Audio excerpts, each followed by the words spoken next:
Lesson 2, Right Triangle Trigonometry. In this lesson, you are going to see a lot of concepts that are going to be crucial for many of the questions you will see throughout this course, not just in Lesson 2.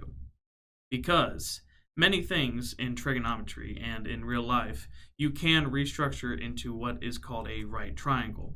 A right triangle is simply a triangle containing one right or 90-degree angle and two acute angles.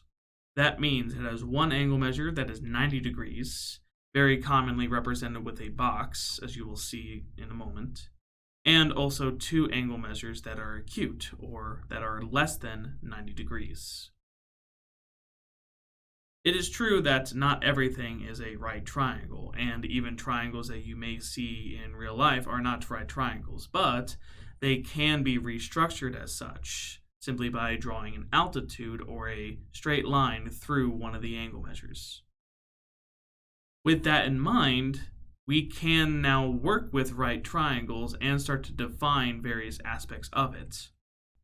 For example, a right triangle, just like all triangles, has three sides. However, there is one side in the right triangle that will always be the longest. The longest side is called the hypotenuse. The hypotenuse is the side that is across from, or opposite of, the right angle in a right triangle. Note that in non-right triangles, we do not have hypotenuses. Hypotenuse will only exist in a right triangle because it is defined as the angle measure across from a right angle measure, or a 90-degree angle. If you do not have a 90-degree angle, you do not have a hypotenuse. We are also going to see throughout Lesson 2 a concept known as similar triangles.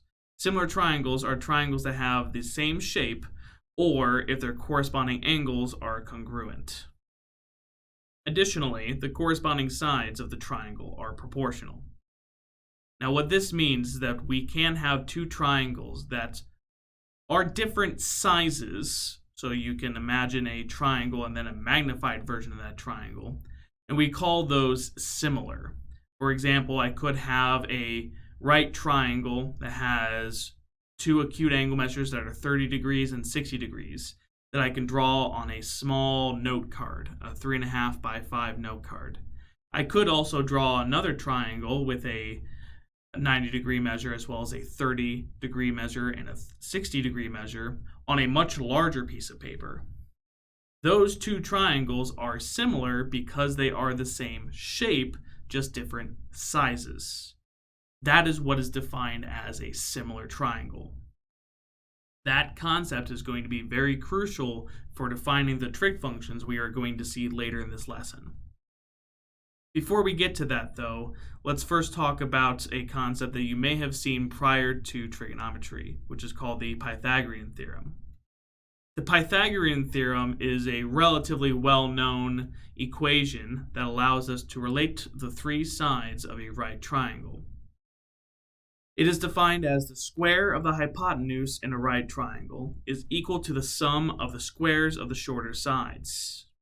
Or, as demonstrated here, you can also write that for a triangle with two legs or small sides of A and B and a hypotenuse of side C. We can write the equation as a squared plus b squared equals c squared. This is very, very particular that the hypotenuse side, which we label as c, is on its own in this right triangle example.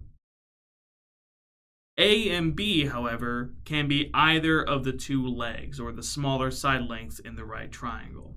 It doesn't matter which one you label as A or which one you label as B, using the concepts of the associative and commutative properties of addition.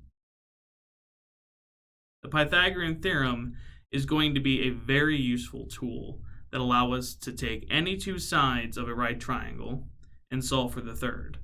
That would include circumstances where we have two small sides and we solve the hypotenuse, or if we have the hypotenuse and one other small side and we can solve for the other small side.